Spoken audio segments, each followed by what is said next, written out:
भाजपा के बड़े बड़े नेता मेरे कवि सम्मेलन सुनने आया करते थे। अच्छा। जिसमें सुषमा स्वराज, साहिब सिंह वर्मा, मदन लाल खुराना, जगदीश मुखी जी। क्या बात है। और उनके मुंह पे मैं उनकी पार्टी पे व्यंग करता था और वो मुझे शाबाशी देते थे कि बहुत अच्छा बोला तुमने। अच्छा। लेकिन आज ये संभव नहीं है। 3 बार लगन हुआ था, फिर भी इस हारमोनियम के हारमोन्स ने हार नहीं मानी। क्या बात है।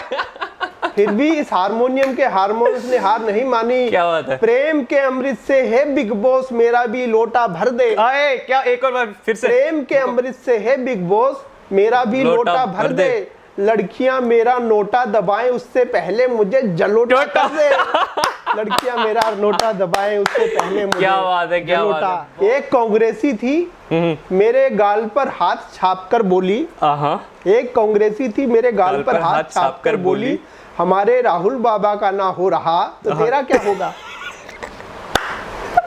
प्रेम, सेवा और सद्भाव नफरत के कांटों में पिरोकर आ गए। प्रेम, सेवा, सद्भाव नफरत के कांटों में पिरोकर आ गए। शहर ने उन्हें फूल उगाने का जिम्मा दिया था, लेकिन वे चरस बोकर आ गए। कोई इस मंजर का चश्मदीद है क्या, वो गले मिली हैं आज ईद है क्या। होए क्या बात है, क्या खुशबू हो, फूल हो, खार हो क्या, कांटा। खुशबू हो, फूल हो, खार हो क्या, पीते क्यों नहीं हो, बीमार हो क्या।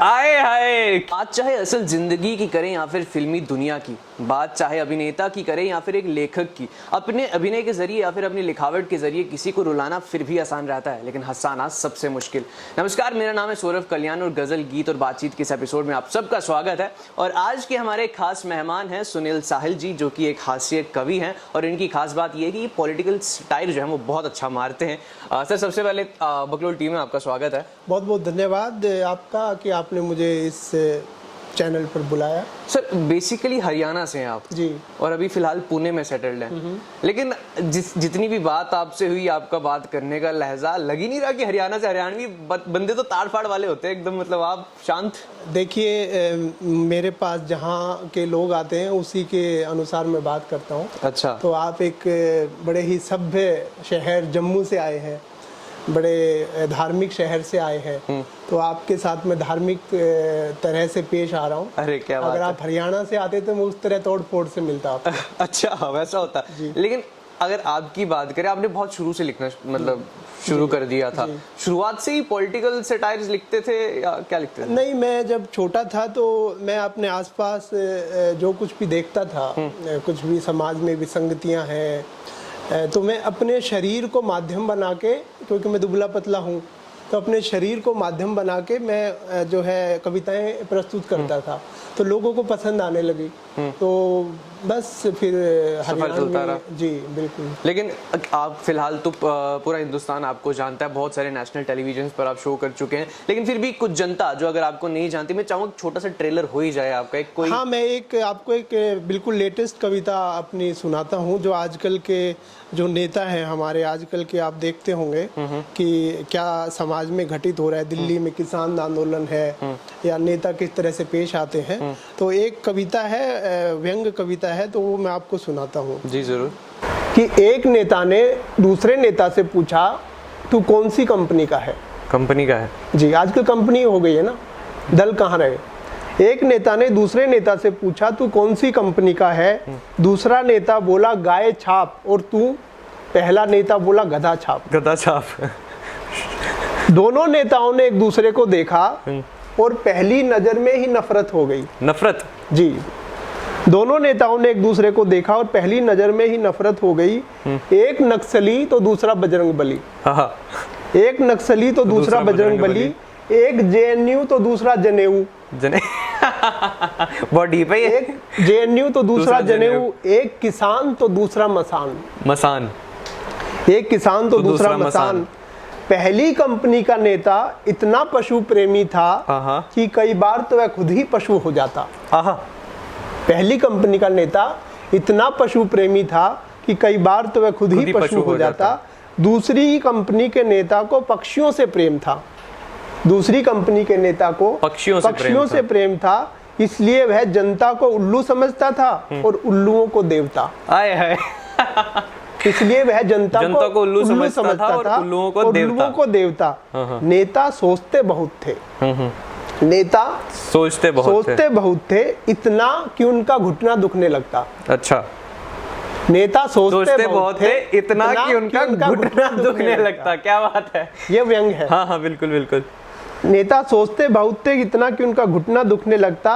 दिमाग से तो वे चलते थे, दिमाग से चलते थे, दिमाग से तो वे चलते थे। हाँ। क्योंकि वे दिमाग से पैदल थे। समझ गया था आने वाला ये। क्योंकि वे दिमाग से पैदल थे।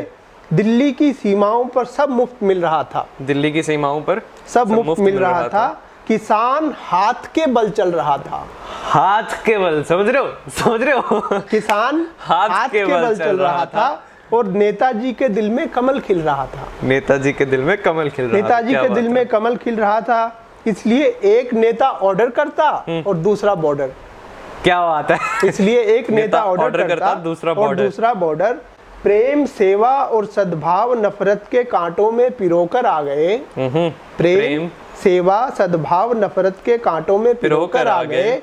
शहर ने उन्हें फूल उगाने का जिम्मा दिया था, लेकिन वे चरस बोकर आ गए। तो ये एक व्यंग्य था। बहुत अच्छा। लेकिन जिस तरह से आप लिखते हैं ना, मतलब सीधा समझ भी जाता इंसान किसको क्या बोल रहे हो, और वो नॉर्मल भी रहता है। ये बहुत सही। देखिए मैं क्या है, किसी को ऑफेंड नहीं करता। असली व्यंग्यकार वो होता है जो इशारों में सब कुछ बता भी दे, लेकिन किसी को ऑफेंड ना करे, किसी का नाम लेकर या किसी को। बिल्कुल बिल्कुल। तो ये मेरी एक कला है कि मैं ऑफेंड नहीं करता। यही तो कला है। लेकिन आज तक कभी ऐसा हुआ कि आपने बोला और किसी नेता ने बोला यार सुनील कुछ ज्यादा लिख रहा है, मत लिख? हाँ, ये मैं आपको एक डिफरेंस बताता हूँ। जब मैं 20-25 साल पहले कवि सम्मेलनों में जाता था दिल्ली में, तो वहाँ पे भाजपा के बड़े बड़े नेता मेरे कवि सम्मेलन सुनने आया करते थे। अच्छा। जिसमें सुषमा स्वराज, साहिब सिंह वर्मा, मदन लाल खुराना, जगदीश मुखी जी। क्या बात है। और उनके मुंह पे मैं उनकी पार्टी पे व्यंग्य करता था और वो मुझे शाबाशी देते थे कि बहुत अच्छा बोला तुमने। ये अच्छा है। लेकिन आज ये संभव नहीं है। हाँ, क्यों? आज अगर आप इन पे व्यंग्य कर दो या कुछ लिख दो, तो आप देखते हो ना सोशल मीडिया पे किसी को जेल में बंद कर दिया, किसी के पीछे लोग पीछे पड़ गए, गालियां देने लगे, ट्रोल करने लगे गालियां। तो ये बड़ा गलत ट्रेंड है। व्यंग्य का धर्म है व्यंग्य करना, व्यंग्यकार का धर्म है व्यंग्य करना। तो उसको नहीं रोका जाना चाहिए कम से कम। तो मतलब आप कह रहे हैं कि आज के टाइम पे व्यंग्यकार जो व्यंग्य भी नहीं लिख सकता? नहीं, लिख सकते हैं, मैं करता भी हूँ। और नेशनल टीवी पे मैंने पढ़ा है और सब नेताओं के सामने पढ़ा है। लेकिन मैं आज के जो हमारी ऑडियंस है उनकी बात कर रहा हूँ कि वो नहीं सह पाते कि उनके जो प्रिय नेता हैं आप उनके विरुद्ध लिखते हैं, तो वो आपको ट्रोल करने शुरू कर देंगे। आप देशद्रोही हैं, आप ये हैं, आप चमचे हैं, पार्टी का एक आप भक्त टैग आ जाएगा, है ना। तो सबका एक अलग टैग आ जाएगा। हाँ, तो ये बड़ा खतरनाक मामला है आजकल। लेकिन अगर आपके ना नाम की बात करना चाहूंगा, आपका नाम दो नाम है, सुनील भी है, साहिल भी है, इसके पीछे क्या कहानी है? देखिए, आप जम्मू से हैं। हाँ। जैसा आपने बताया, तो मैं आपको एक कहानी बताता हूँ। 1991 में मैं हीरानगर में रहता था, जो जम्मू के पास है। सांबा वाला? हाँ जी, सांबा वाला। क्या बात है। तो हीरानगर में मैं रहता था। तो मैं 9th स्टैंडर्ड में था और शायरी में, कविताओं में मेरा नया शौक चढ़ा था। तो वहाँ पे मैंने एक छोटी सी लाइब्रेरी थी हमारे वहाँ, पब्लिक लाइब्रेरी। तो वहाँ पे एक मेरे को छोटी सी पुस्तक मिली किसी साहिल नाम के शायर की। साहिल शायर जी। तो मुझे इतनी पसंद आई वो शायरी कि मैंने अपना नाम ही साहिल रख लिया। तो आपका नाम असल में है सुनील है? सुनील है, आपने साहिल जोड़ा है नाम के साथ। हीरानगर की देन है, जम्मू की देन है। क्या बात है यार, ये तो बड़ी अच्छी कहानी है। तो जम्मू में भी वक्त बिताया आपने? कितने साल? जम्मू में मैं जाता था, मेरा एक क्रश था जम्मू में। हाँ, ये अब इंटरेस्टिंग कहानी आ रही है। तो मैं हीरानगर में था, तो मेरा क्रश जम्मू में रहता था। तो मैं उनसे मिलने जाया करता था, लेकिन अपने दिल की बात कभी कह नहीं पाया। क्यों? बस आप ये मत पूछिए। एक लेखक जो पूरी दुनिया की दिल की बातें लिख देता है, अपनी दिल की बात नहीं कह पाया। अभी देखो, इस पे मैंने कविता लिखी थी। हाँ, बिल्कुल। अब ये उस बात को तो हो गए 30 साल। आज मैं 40+ हूँ, 44 का। तो इस पे मैंने कविता लिखी थी, एक कुंवारे का दर्द। सुनना चाहेंगे? तो वो कविता क्या थी, जब आपको याद है अनूप जलोटा और जसलीन का वो मामला चला बिल्कुल था। बिल्कुल। तो उन दिनों मैं इतना दुख में था कि यार जलोटा जी को मिल गई, जलोटा जी को मिल गई, हमें नहीं मिली। तो एक कुंवारे का दर्द ये कविता है हाय कि जस का तस वैराग्य में लीन मैं अनूप प्रतिमान गढ़ता हूँ। अरे भाई साहब, शुद्ध हिंदी में सुनिए। हाँ मजा आ रहा है। जस का तस वैराग्य में लीन मैं अनूप प्रतिमान घड़ता हूँ। मैं इतना सिंगल हूँ कि लकड़ी को भी लड़की पढ़ता हूँ। ये तो सब सिंगल लौंडों की बात कह दी आपने। मैं इतना सिंगल हूँ हाँ। कि लकड़ी को भी लड़की पढ़ता हूँ। कोई जसलीन सुंदरी मेरे नैनों की भाषा पढ़ ले। आहा, कोई जसलीन सुंदरी मेरे नैनों की भाषा पढ़ ले। लड़कियों का मुझे आगे बढ़ाने में बड़ा योगदान रहा। आय हाय हाय, क्या बात है। लड़कियों का मुझे आगे बढ़ाने में बड़ा योगदान रहा। जो भी मिली बोली आगे बढ़ ले। जो भी मिली कहती आगे बढ़ बोली ले। आगे बढ़ ले। इम्तिहान कोई भी हसीना कड़ा ले ले। आहा, इम्तिहान कोई भी हसीना कड़ा ले ले। दिल क्या चीज है तू फेफड़ा ले ले। जान भी नहीं, फेफड़ा ले ले। दिल क्या चीज है तू फेफड़ा ले ले। हे विधाता मेरी सूखी डाली पर एक भी कली नहीं खिली। मेरे मन को चुराने वाली कोई मंचूरियन नहीं मिली। क्या बात है, मंचूरियन। मेरे मन को चुराने वाली कोई मंचूरियन नहीं मिली। अभी वो होते हैं ना चित चोर। हाँ, तो मन को चुराने वाली मंचूरियन, बिल्कुल बिल्कुल। चित्त को चुराने वाली चित चोर, तो मन को चुराने वाली मंचूरियन। क्या बात है। लड़कियां भी पॉलिटिकल हो गई हैं। एक लड़की लेफ्टिस्ट निकली क्योंकि वो मुझे लेफ्ट कर गई थी। टेक्निकली सही बात। एक भाजपाई थी। मैंने उसे कमल का फूल भेंट किया तो उसने मुझे कमाल का फूल बनाया। कमाल का? मैंने उसे कमल का फूल भेंट किया, उसने मुझे कमाल का फूल बनाया। मुझे कमाल का फूल बनाया। एक कांग्रेसी थी, मेरे गाल पर हाथ छाप कर बोली। एक कांग्रेसी थी, मेरे गाल पर हाथ छाप कर बोली, हमारे राहुल बाबा का ना हो रहा तो तेरा क्या होगा। ऐसी लागी लगन के सलमान ने भी मांगा पानी। 3 बार लगन हुआ था अनूप जलोटा का। ऐसी लागी लगन कि सलमान ने भी मांगा पानी। 3 बार लगन हुआ था, फिर भी इस हारमोनियम के हारमोन्स ने हार नहीं मानी। अरे क्या बात है।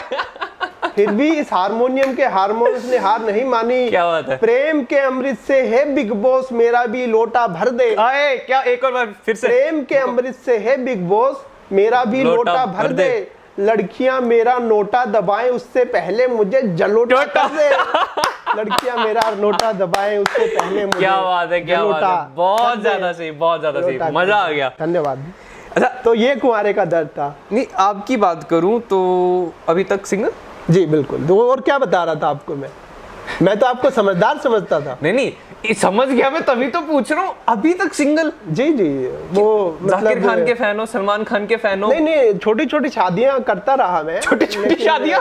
हाँ, मतलब बस अब आपको भी समझाना पड़ेगा। अच्छा, सारा दिन आप इंटरव्यू लेते हो लड़कियों का। समझ रहा हूँ मैं तो समझ रहा हूँ। अच्छा मतलब आप भी देखते हो मैं लड़कियों का इंटरव्यू लेता हूँ। चलो ये मेरे लिए अच्छी बात है। तो नहीं, लेकिन ये क्या है, मतलब इस चीज के पीछे राज क्या है? क्योंकि जो भी एक लेखक होता है, कवि होता है, या तो उसका दिल टूटा होता है, प्यार में हारा होता है, या ऐसा कुछ होता है। इस पे मैं एक सिर्फ 2 लाइनों में कहूंगा कि मैं दूसरी शादी करना चाहता हूँ।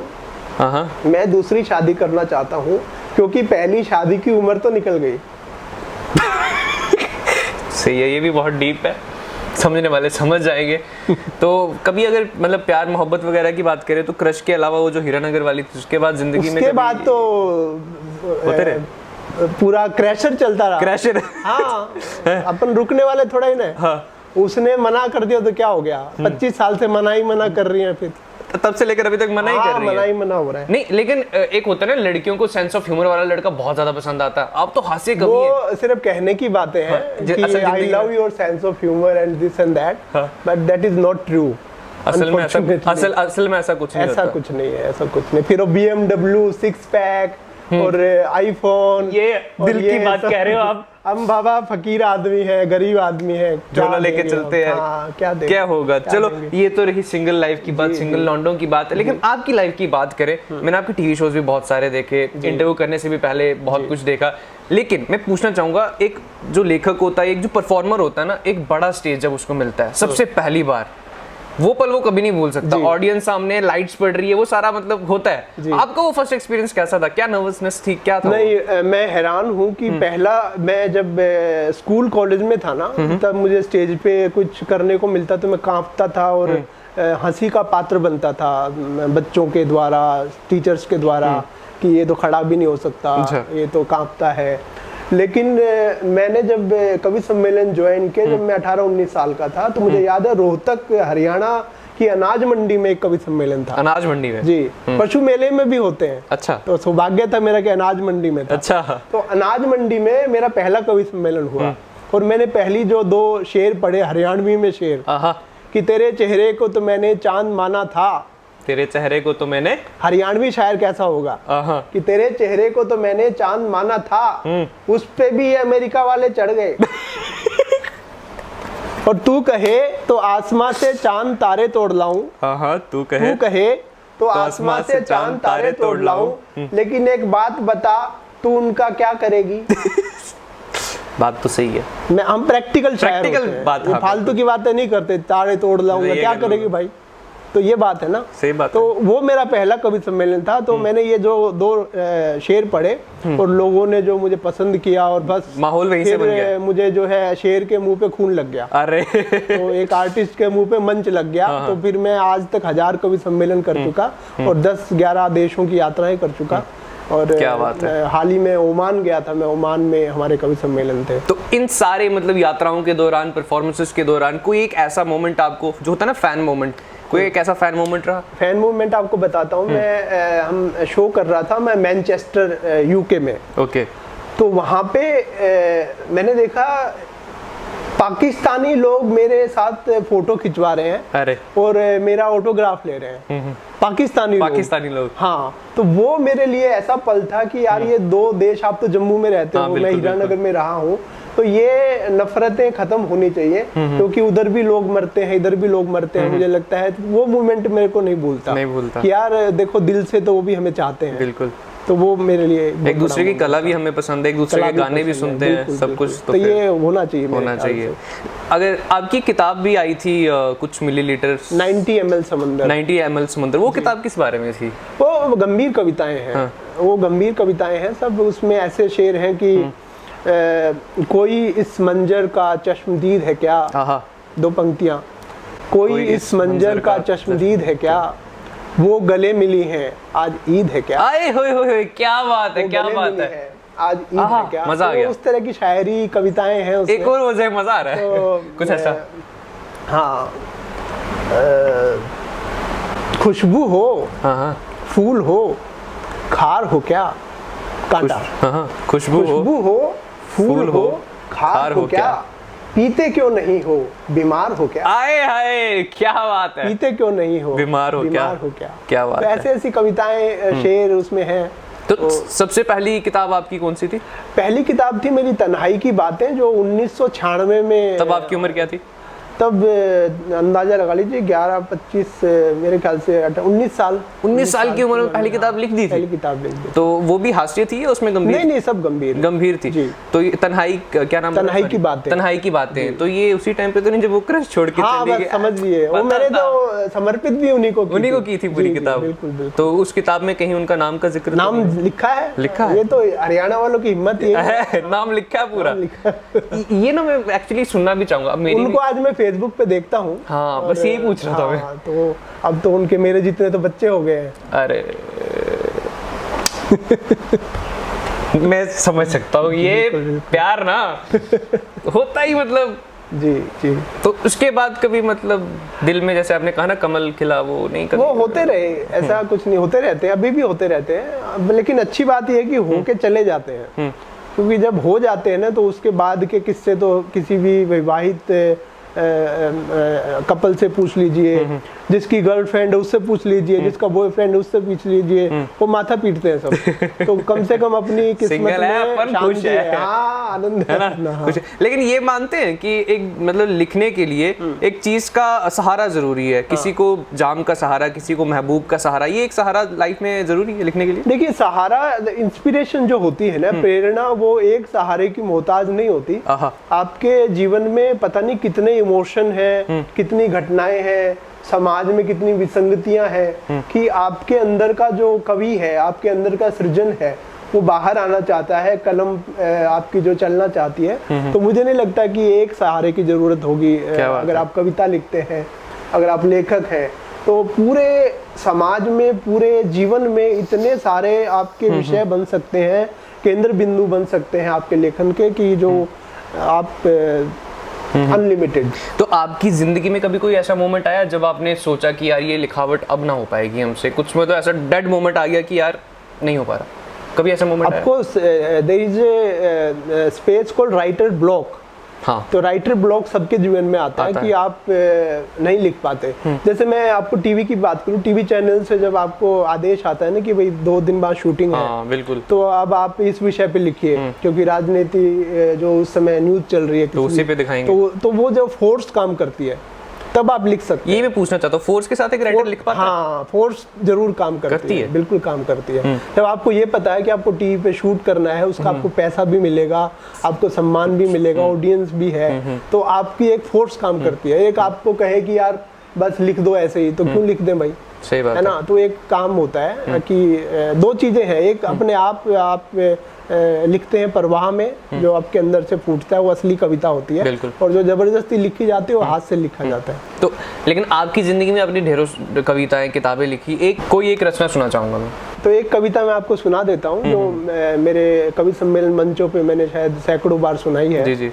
और बड़ी मेरी चर्चित कविता है, क्योंकि अभी 15 अगस्त भी होके निकला है हमारा आज़ादी दिवस। तो एक कविता है कि मैं, कल्पना कीजिए कि मैं सेना में भर्ती होने गया। अच्छा। वो भी एक हरियाणवी लड़का, दुबला पतला, तो उसके साथ क्या होगा। अच्छा।